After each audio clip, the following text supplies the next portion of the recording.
sallallahu alaihi wasallam, maka ambillah, laksanakanlah itu.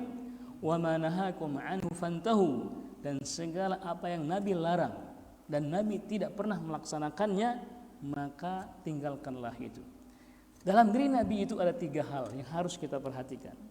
Ada sebagai sosok individu, sebagai manusia, ada sebagai Nabi, dan juga ada sebagai tuntunan, ada sebagai sebagai sosok khusus, sebagai manusia biasa. Dalam diri Nabi itu ada ungkapan, ada perkataan, ada tindakan-tindakan yang manakah yang harus kita ikuti, yang manakah yang harus kita ikuti, perbuatannya kah ataukah perkataannya kah? Mari kita lihat satu persatu. Nabi kita Muhammad sallallahu alaihi wasallam, melekat pada beliau ada hal-hal yang khusus untuk beliau. Artinya apa? Artinya umatnya tidak boleh melaksanakan itu, bahkan haram hukumnya umatnya melaksanakan itu, padahal itu tuntunan Nabi Muhammad, padahal itu adalah Nabi laksanakan. Tapi kenapa tidak boleh umatnya? Karena khusus untuk Nabi. Dalam Al-Quran Allah berfirman, khalisatan laka min dunil mu'minin, ini khusus untuk kamu, bukan untuk orang-orang yang beriman kepada Allah Subhanahu wa taala. Apa contohnya? Contohnya menikahi wanita lebih dari 4. Kalau kita berapa, Pak?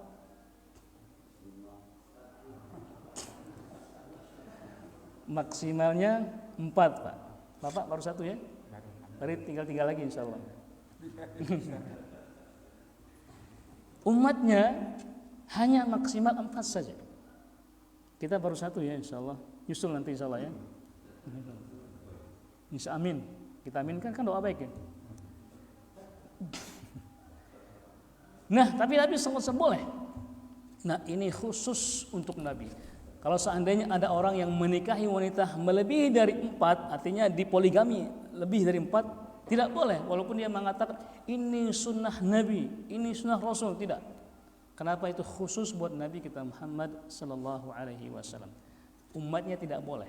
Kenapa? Karena umatnya hanya berapa maksimalnya? Maksimal. Surah An-Nisa Allah berfirman, "Fankihu ma taba lakum min nisa mathna wa thulatha wa ruba'." Masya Allah, semua kita hafal ya. Fa in khiftum alla ta'dilu fawahida. Wahai sekalian kaum muslimin, nikahilah orang-orang yang baik buat kalian. Berapa yang pertama? Langsung 2, Pak. Masya Allah. Atau 3, atau 4. Kalau memang tidak mampu, maka cukup 1 saja. Cukup 1 lebih baik, Pak ya. Baik. Itu mengenai apa yang khusus buat Nabi Muhammad sallallahu alaihi wasallam. Contoh lain misalnya yang khusus buat Nabi, itu namanya puasa wisal. Nabi itu puasa wisal. Apa itu puasa wisal? Puasa yang berkesinambungan. Puasa yang berkesinambungan. Artinya apa? Sahur di waktu sahur biasa, kemudian buka di waktu maghrib, nyambung lagi puasanya. Nyambung puasanya sampai sahur lagi. Kalau kita kan tidak. Kita tuh maghrib sampai sahur boleh makan, boleh berhubungan dan segala macam. Tapi Nabi puasanya wisal, nyambung. Dan ini tidak boleh diikuti oleh umatnya. Karena ini khusus buat Nabi Muhammad SAW. Ya. Kemudian yang kedua, ada yang bersifat pribadi Nabi SAW sebagai manusia. Dan tidak ada kewajiban bagi kita untuk melaksanakannya. Kalau melaksanakan silakan, tapi tidak ada kewajiban. Kalau kita niatkan karena ingin mencontohi Nabi, silakan. Sebagai contoh misalnya, Nabi SAW lahir di bangsa Arab, maka bahasanya bahasa Arab. Maka tidak ada kewajiban kita harus bahasa Arab tiap hari. Apalagi kita kan orang Indonesia, tidak ada kewajiban kita berbahasa Arab. Pakaian pun beliau pakaiannya pakaian bangsa Arab. Maka tidak ada kewajiban bagi kita untuk berpakaian seperti pakaiannya bangsa Arab. Tapi kalau ingin mencontohi Nabi pakaiannya silakan. Tapi tidak ada kewajiban harus memakai apa segala macam, tidak. Karena kita orang Indonesia ya pakaiannya Indonesia. Selama pakaiannya syar'i. Selama pakaiannya syar'i. Ya, selama pakaiannya apa? Syar'i. Dan syar'i itu memenuhi berapa hal? 6 hal. Yang pertama, bahannya harus dari bahan yang boleh. Tidak boleh bahan-bahan yang haram. Seperti emas misalnya, itu kan haram bagi laki-laki. Sutra tidak boleh bagi laki-laki. Bahannya harus yang boleh, yang mubah maksudnya. Kemudian kainnya harus tebal, tidak tipis. Yang ketiga yaitu warnanya tidak boleh mencolok, mengundang perhatian. Kemudian juga tidak boleh ketat. Tidak boleh ketat. Kemudian tidak boleh menyerupai lawan jenis atau orang kafir. Tidak boleh laki-laki berpakaian seperti perempuan atau kebalikannya perempuan berpakaian seperti laki-laki, tidak boleh menyerupai atau menyerupai orang-orang kafir, tasyabbuh. Kemudian yang keenam harus menutupi aurat. Tidak, walaupun ada semua 5 ini yang penting ini apa? Menutupi aurat. Percuma tebal dan segala macam itu kalau tidak ada menutupi aurat. Itulah pakaian yang syar'i. Apapun modelnya, silakan. Mau model Pakistan, mau model apapun itu, mau model Arab silakan. Yang penting pakaiannya syar'i. Tidak harus seperti apa yang dilaksanakan oleh bangsa Arab. Kenapa Nabi pakaian seperti itu? Karena Nabi bangsa Arab, maka pakaiannya pakaian seperti bangsa Arab. Bisa ngerti ya? Itu yang khusus. Hobi misalnya, hobi Nabi itu tidak harus kita ikuti seperti hobinya Nabi. Hobi Nabi itu kalau makan, yang beliau paling senang itu bagian kikilnya, bagian dari tangan ini. Kikil tahu kikilnya? Tulang hastanya itu. Ketika beliau dimasakkan, beliau pesan tolong masakan saya bagian apa namanya? Hastanya ini. Kikil ya, bagian tangannya. Itu yang Nabi suka. Beliau suka makan kurma. Tidak harus semua kita makan kurma kan? Beliau suka makan bubur, tarid yang dibuat Aisyah. Tidak semua kita harus makan bubur. Tapi makan yang syar'i itulah yang Nabi perintahkan. Bisa ngerti ya? Kemudian yang ketiga, yang erat dengannya ibadah. Maka inilah yang harus kita ikuti. Jadi segala macam bentuk ibadah itu harus sesuai dengan tuntunan dan panduan Nabi kita Muhammad sallallahu alaihi wasallam. Kenapa? Itulah perintah Allah Subhanahu wa taala. Jadi kalau ada macam ibadah-ibadah, maka apa? Tidak boleh kita berinovasi. Dalam dunia silakan berinovasi, bervariasi, tapi kalau dalam ibadah harus sesuai dengan tuntunan Nabi kita Muhammad sallallahu alaihi wasallam. Kenapa? Karena Nabi bersabda, "Shallu kama raaitumuni usolli." Salatlah sebagaimana kalian menyaksikan aku salat. Jadi salat kita, doa kita, ibadah kita semuanya yang ada kaitan dengan ibadah kepada Allah harus sesuai dengan tuntunan Nabi kita Muhammad sallallahu alaihi wasallam. Inilah 3 landasan utama yang harus kita pahami, yang harus kita mengerti di saat kita menjalankan agama kita ini, agar kita nantinya di saat kita beribadah menghasilkan amal yang saleh, yang berkualitas di hadapan Allah Subhanahu wa taala, sehingga amal ibadah kita ini tidak sia-sia dan bernilai pahala di sisi Allah Subhanahu wa taala. Amin ya rabbal alamin. Ini yang bisa kita sampaikan pada subuh kali ini, mudah-mudahan bermanfaat. Kalau ada hal-hal yang salah atau kata-kata yang kurang berkenan mohon dimaafkan, karena itulah keterbatasan ilmu saya. Kalau ada benarnya itu semua dari Allah Subhanahu wa taala. Dan sebelum kita akhiri, mungkin ada hal-hal yang perlu disampaikan, dipertanyakan, atau mungkin ada yang ingin mengoreksi, silakan. Ini kita ingin diskusi. Mungkin silakan dari bapak, ibu-ibu yang ingin silakan menyampaikan, menambahkan, mengoreksi atau ingin bertanya. Kita sekarang diskusi. Mungkin ada, silakan. Saya minum dulu, Pak. Masih banyak waktu, silakan. Jadi tidak hanya ini saja bahasan tadi, silakan secara umum ya, misalnya mengenai kurban itu boleh. Bagus, silakan. Mohon nanti pertanyaannya singkat, jelas kayak karena waktu. Silakan. Bagus. Nanti yang kedua Pak Muslim, yang ketiga Pak Hadi.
hubungan antara pengorbanan Kabil dengan huruf pada Nabi Ibrahim. Pertanyaannya tadi ya, apakah ada hubungan korbannya Nabi Ibrahim dengan anaknya Nabi Adam alaihissalam? Jadi sebagai pengganti lah. Ya. Silakan. Masalah ini pertanyaannya sangat luar biasa ya. Kita dituntut harus menganalisa. Walaupun saya tidak mengatakan menghayal tapi menganalisa mengenai pengorbanan anaknya Adam alaihissalam, Qabil dan juga Habil itu memang dijelaskan dalam tafsir-tafsir, baik itu tafsir Ibnu Katsir dan juga tafsir-tafsir yang lainnya. Tetapi tidak ada dalil yang valid yang menjelaskan tentang itu. Jadi kita hanya mengambil hikmahnya. Apa hikmahnya? Bahwasanya orang yang berkorban karena Allah Subhanahu wa taala maka pasti diterima. Dan ketika dia mengorbankan yang terbaik dari apa yang dia miliki dengan ikhlas kepada Allah, maka diterima oleh Allah Subhanahu wa taala. Yang kedua, ketika korbannya asal-asalan saja. Asal-asalan ya seperti di saat kita pergi ke masjid misalnya, kita mencari uang yang paling lecek misalnya. Dari kantong kita, uang yang paling kecil yang paling lecek kita masukkan kotak amal. Padahal ini untuk akhirat kita. Seharusnya kan yang paling bagus dan paling tinggi harganya. Itulah yang harus kita masukkan. Tapi ketik itu bukan yang paling bagus, tapi kita niatkan untuk apa?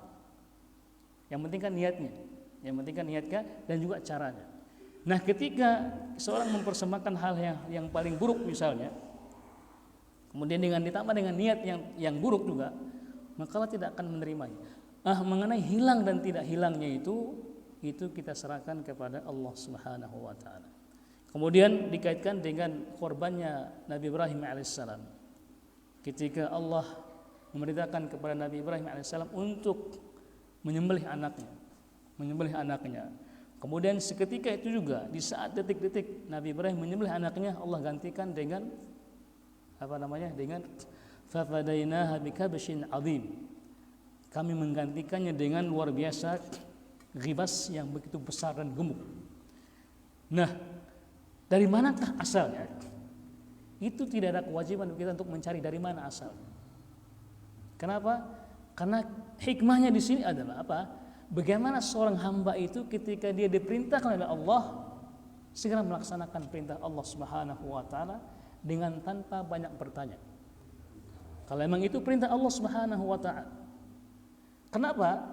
Karena sebagai hamba hanya bisa mengatakan sami'na wa ta'na. Kami mendengar, kami mentaatinya. Makanya sebagai seorang hamba itu ketika dia berhadapan dengan perintah Allah, mari merasa bodoh dengan perintah Allah Subhanahu wa taala. Enggak usah kok bisa begitu, bagaimana caranya? Karena begini begitu. Kenapa? Karena akal kita sangat-sangat terbatas. Untuk menjangkau itu semua kita bisa stres. Makanya Nabi dan setiap sahabat-sahabat dan itulah ciri sebagai muslim mengatakan ketika ada perintah Allah kita hanya mengatakan sami'na, mendengar, wa ta'na, mentaatinya. Bukan sami'na wa fahimna wa fakarna sampai seterusnya, mendengar, mempertimbangkan, mempelajari, memikir, menganalisa, ujung-ujungnya tidak melaksanakan.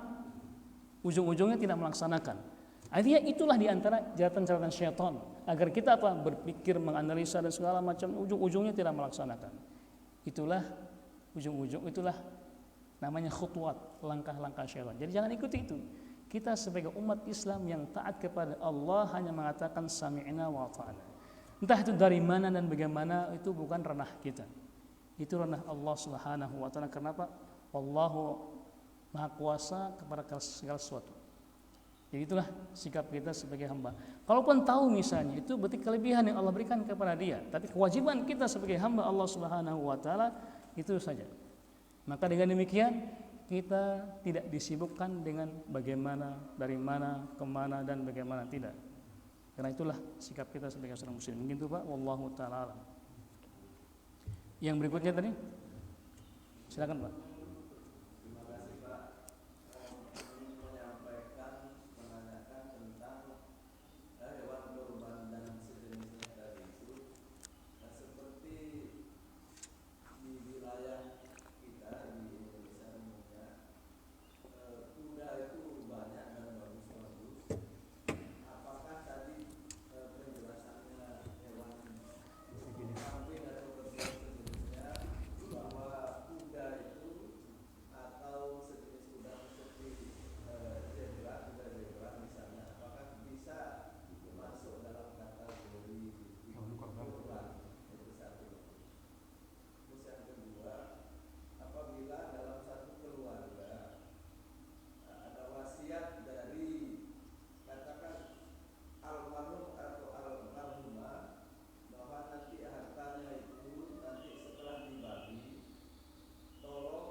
Jadi dia sudah meninggal dunia.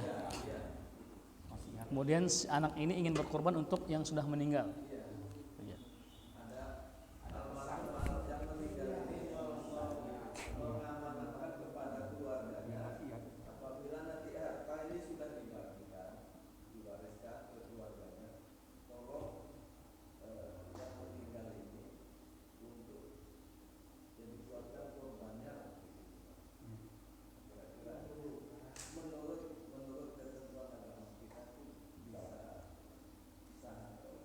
Ya, bisa dipahami ya, dua hal pertanyaannya yang sangat baik sekali.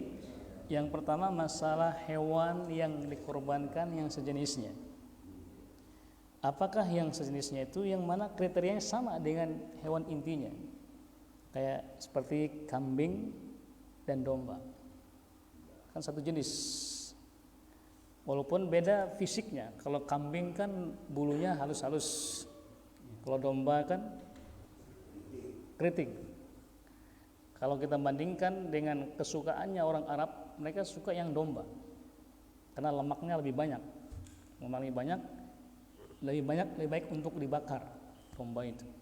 Makanya mereka senang mengembala domba. Kalau kita kambing lebih bagus ya. Nah, itu yang terbanyak di kita. Sejenis. Kemudian yang kedua naik lagi yaitu sapi. Dalam hadisnya ijil itu sapi yang sudah mencapai umur 2 tahun ke atas. Namanya ijil namanya. Nah, apakah yang sejenis dengan sapi ini? Kerbau. Kenapa dengan sejenis? Karena sama-sama punya tanduk. Sama-sama punya tanduk dan sama-sama gemuk dan sama-sama larinya tidak cepat. Itulah yang dikatakan sejenis. Kalau kuda tidak sejenis dia. Kenapa? Karena tidak punya tanduk. Tidak punya tanduk. Ya? Apa? Ya, kuda nggak ada tanduknya. Ada juga kuda seperti yang kita tidak ada di negara kita di Afrika. Sana ada kuda tanduk, punya tanduk. Apa namanya? Beda lagi itu. Jadi kuda tidak termasuk dalam jenis. Kemudian dikatakan bahimatul an'am, hewan yang diternakkan dengan banyak. Artinya diperjualbelikan. Iya. Kalau kuda kan tidak hanya untuk pacuan, lomba-lomba. Jadi kuda dan zebra itu tidak termasuk dalam hewan yang dikatakan sebagai dikorbankan. Mungkin itu Pak mengerti ya. Baru kemudian onta, dan seperti yang dikatakan setiap yang namanya masuk nama onta, maka itu termasuk hewan yang dikorbankan. Kalau kambing usianya di atas tahun ke atas usianya. Kalau domba 6 bulan ke atas. Jadi bisa dan lebih murah dia. Kemudian kalau sapi dan kerbau itu di atas 2 tahun. Bisa dilihat dari tanduknya atau giginya. Pakar sapi insya Allah tahu. Kemudian kalau onta di atas 5 tahun. Kalau kambing domba 1 orang. Kemudian yang ke sapi kerbau itu 7 orang. Kalau ada yang mengumpul. Kemudian kalau onta 10 orang. Nah, termasuk juga dari pertanyaan yang kedua tadi, ketika ada orang yang sudah meninggal, kemudian anaknya ingin berkorban untuk yang sudah meninggal, dibolehkan juga. Dibolehkan. Nanti teknisnya ketika dia saat berkorban, makanya dianjurkan yang menyembelih itu orang yang berkorban langsung. Iya, berkorban langsung itu yang dianjurkan untuk menyembelih hewan korbannya. Seperti Nabi SAW ketika beliau berkorban 100 ekor onta, masya Allah, beliau berkorban 100 ekor onta. Beliau menyembelih dengan tangan sendiri, sisanya oleh Ali radhiyallahu anhu. Beliau mengatakan apa? Bismillah wa hada an Muhammad wa an ummati Muhammad. Masya Allah. Beliau mengucapkan apa? Ini dari Muhammad dan untuk dari umat Nabi Muhammad sallallahu alaihi wasallam.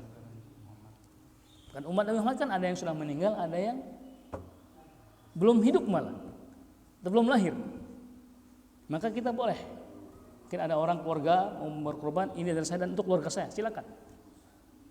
Ini dari saya untuk keluarga. Keluarganya ada ibunya, bapaknya, kakeknya, buyutnya sampai ke atas sana kan keluarganya dia. Masuk juga di situ. Masuk juga di situ. Termasuk yang sudah meninggal juga dibolehkan di saat dia menyembelih itu. Tetapi asalnya korban itu tadi itu, asal uangnya. Kalau sapi berapa tadi? Maksimalnya 7 orang. Kalau kambing 1 orang. Kambing pun walaupun 1 orang, bisa dia menyembelih boleh menyebutkan dari saya dan dari keluarga saya misalnya. Bapaknya, ibunya silakan sebutkan semua keluarganya. Masuk juga. Itulah indahnya Islam. Itulah indahnya Islam. Wallahu ta'ala. Kalau sesambung kutipan. Ya, silakan. Misalnya kambing khusus buat yang almarhum atau almarhumah boleh jadi korban. Kalau misalnya di saat kita menyembelih itu, kemudian kita menyebut almarhum, menyebutkan, tidak menyebutkan. Ini ada 2 pendapat, Pak. Imam Ahmad sendiri punya 2 pendapat. Beliau mengatakan boleh, beliau juga mengatakan tidak boleh. Ada 2 pendapat. Imam Ahmad sendiri. Kenapa dikatakan boleh? Ketika uang almarhum itu ada pada kita. Jadi beliau punya usaha misalnya atas nama beliau, atau punya rumah atas nama beliau. Mungkin kita hasilkan dari mungkin beliau punya rumah misalnya atas nama beliau, kita sewakan rumahnya. Kemudian hasil dari itu kita korbankan atas nama beliau. Silakan boleh. Kalau emang sumber uangnya dari almarhum atau almarhumah boleh. Tapi kalau dari kita, uang kita untuk almarhum juga boleh. Cuman disebutkan nanti ini dari saya dan dari keluarga saya. Korban untuk saya. Itu diantara 2 pendapat Allah Ta'ala. Dan dagingnya masuk sedekah atau kurban? Mengenai dagingnya itu, apakah dibagikan untuk semuanya? Boleh nggak kita mengambilnya? Silakan buka surat Al-Hajj. Allah Subhanahu wa Ta'ala berfirman ada 3 hal. Wa kulu minha wad'imul qani'a wal mu'tar. Di ketika Allah nyuruh kita untuk menyembelih hewan kurban itu, Allah nyuruh kita 3 hal. Wa kulu minha, makanlah dari itu. Artinya enggak makan semuanya. Makan sebagian. Dan Nabi pun ketika jelas beliau mengambil sebagian untuk keluarganya. Kemudian wad'imul qani'a. Dan berikan orang-orang yang makan orang yang tidak minta-minta. Ya, orang yang berkecukupan. Boleh. Teman kita, saudara kita, sahabat kita, kita hadiahkan sebagai hadiah. Hadiah. Wal mu'tar, dan orang yang membutuhkan, fakir miskin, boleh. Berarti apa? Kita bagi 3. Sepertiganya buat kita dan keluarga kita, sepertiganya buat teman-teman sahabat-sahabat kita, walaupun mereka kaya, karena sahabat kita hadiahkan. Itu sebagai hadiah. Baru yang ketiga sebagai sedekah buat orang fakir miskin. Ya. Mungkin nanti panitia bisa membaginya. Bisa membaginya. Cukup? Ada lagi? Ya. Ada kaitannya nggak Pak? Ada kaitan dengan ini? Nanti mungkin kita bisa bahas lagi waktu lain. Jadi kalau memang yang lain silakan. Ya.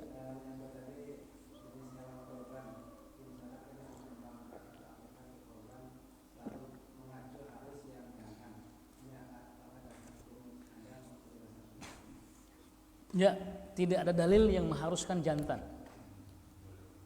Boleh betina. Bahkan mazhab Syafi'i pun membolehkan betina. Membolehkan betina.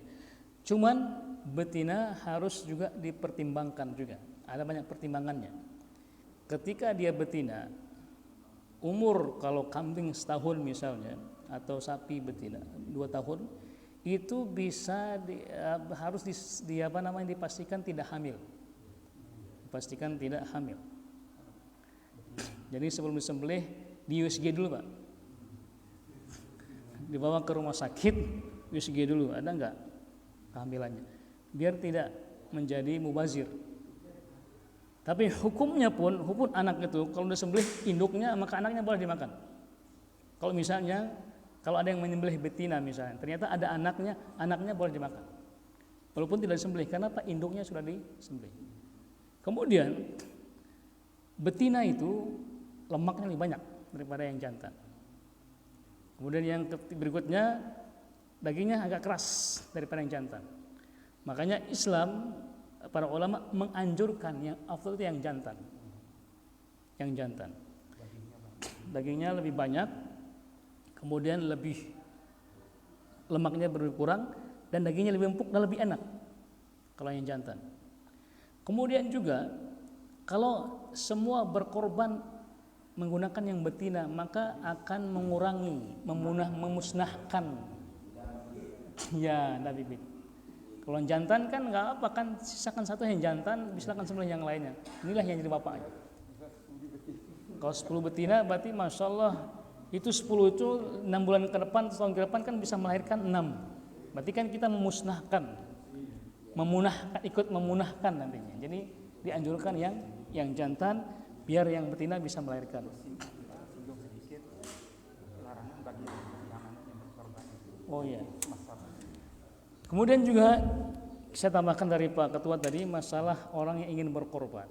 Karena ini adalah tanggal 1 Dzulhijjah, kata Nabi sallallahu alaihi wasallam, "Man arada ay yudhi fala ya'khudh min sya'rihi syai'a." Barang siapa yang berniat berkorban nanti di tanggal 10 itu, maka dari sekarang idza dakhala al-ashr, kita kalau sudah masuk awal Dzulhijjah, maka tidak boleh mengambil sedikit pun dari rambutnya atau kukunya. Memotong kuku atau memotong rambut atau memotong yang lain. Sampai dia berkorban di hari haknya itu baru dia motong. Itu sunnah Nabi kita Muhammad sallallahu alaihi wasallam. Sebagai bentuk kesiapan kita. Siap enggak kita berkorban? Jadi sebelum kita berkorban yang puncaknya, dari sekarang kita berkorban. Kesiapan kita itu untuk tidak memotong, kan simpel kan, tapi siap nggak kita berkorban? Itulah sebagai muqaddimah agar kita bersiap untuk berkorban. Jadi itu ya, itu sunnah Nabi kita Muhammad sallallahu alaihi wasallam. Ya, kalau ada hal-hal yang mengganjal misalnya, biasa kan di kuku kita kan ada ujung-ujungnya itu yang suka menjaga, itu nggak apa-apa. Itu nggak apa, kita ambil sedikit karena mengganggu. Tapi kalau memang sengaja kita potong semuanya, itu yang dilarang oleh Nabi kita Muhammad sallallahu alaihi wasallam. Mungkin yang terakhir Ayahanda ceritakan. Terakhir. Ya.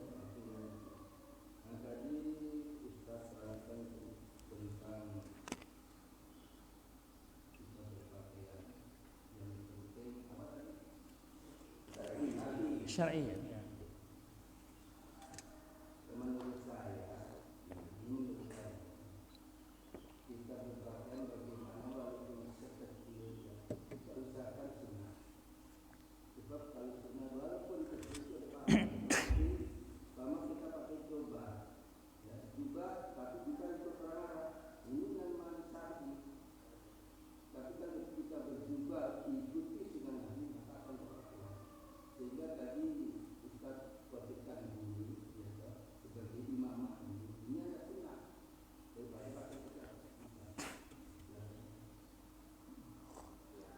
Ya, terima kasih. Ya. Ya, ini bagus sekali anjuran kita kepada semua kita. Jadi kita harus kita harus bisa mengerti apa sih sunnah itu atau syar'i itu. Syar'i itulah sunnah Nabi kita Muhammad sallallahu alaihi wasallam. Yang syar'i itulah sunnah Nabi kita Muhammad sallallahu alaihi wasallam. Jadi pakaian yang syar'i itulah sunnah Nabi kita Muhammad sallallahu alaihi wasallam. Kenapa? Karena Nabi bersabda, "Alaikum bisunnati wa sunnatul khulafar rasyidin." Pantullah dengan sunnahku dan sunnahku. Apa itu sunnah itu? Apa itu sunnah? Kalau kita merujuk kepada definisi para ulama, as-sunnatu hiya manusiba ila Nabi sallallahu alaihi wasallam min qaulin aw fi'lin atau taqrin atau sifatin khalqiyah atau khuluqiyah. Pakaian yang sunnah itulah yang syar'i. Jadi kalau kita mengatakan syar'i itulah sunnah. Kalau kita katakan sunnah itulah syar'i. Kenapa? Karena sunnah itu artinya apa? Segala apa yang disandarkan kepada Nabi kita Muhammad sallallahu alaihi wasallam. Baik itu perkataannya, perbuatannya, atau keputusannya, atau sifat-sifatnya.